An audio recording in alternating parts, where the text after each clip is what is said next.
वाव, ये है हमारा सन, बिग एंड ब्राइट। और सन एक स्टार भी है। सन एक स्टार है?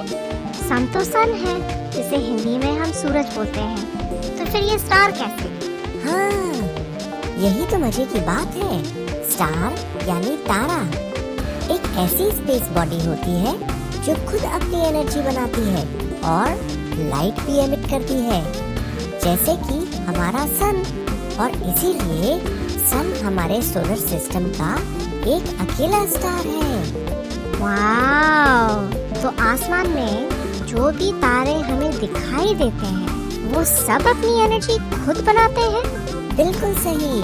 जब हम आसमान में ऊपर देखते हैं तो जो भी टिमटिमाते हुए डॉट्स हमें दिखाई देते हैं वो तारे होते हैं जो अपनी एनर्जी खुद बनाते हैं। और जो टिमटिमाते नहीं हैं वो प्लैनेट्स होते हैं जो सूरज की रोशनी से चमकते दिखाई देते हैं। अच्छा, तो हमारे सोलर सिस्टम में एक तो सन है, उसके अलावा और क्या है? सोलर सिस्टम में सूरज के अलावा 8 प्लैनेट्स हैं, जिसमें से एक है हमारी अर्थ। और इन प्लैनेट्स के मून्स भी है। और हमारी अर्थ का एक मून है जिसे सारे बच्चे चंदा मामा कहते हैं। तो चलो एक एक करके देखते हैं कि ये कौन कौन से प्लैनेट्स हैं।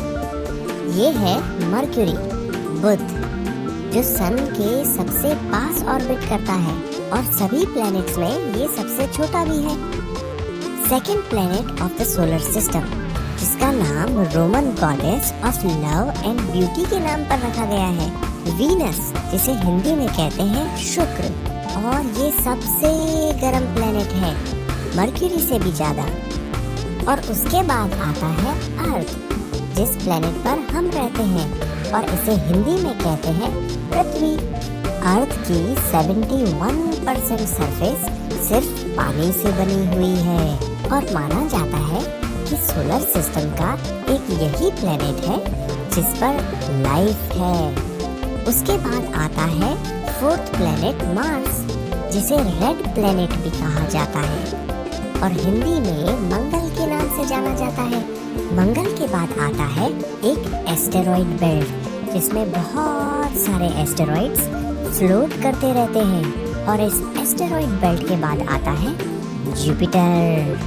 जुपिटर यानी बृहस्पति सोलर सिस्टम का सबसे बड़ा प्लेनेट है, अर्थ से 11 गुना बड़ा। ये बड़ा तो है पर मोस्टली गैसेस से बना हुआ है और यहाँ हमेशा तूफान आते रहते हैं, खतरनाक तूफान।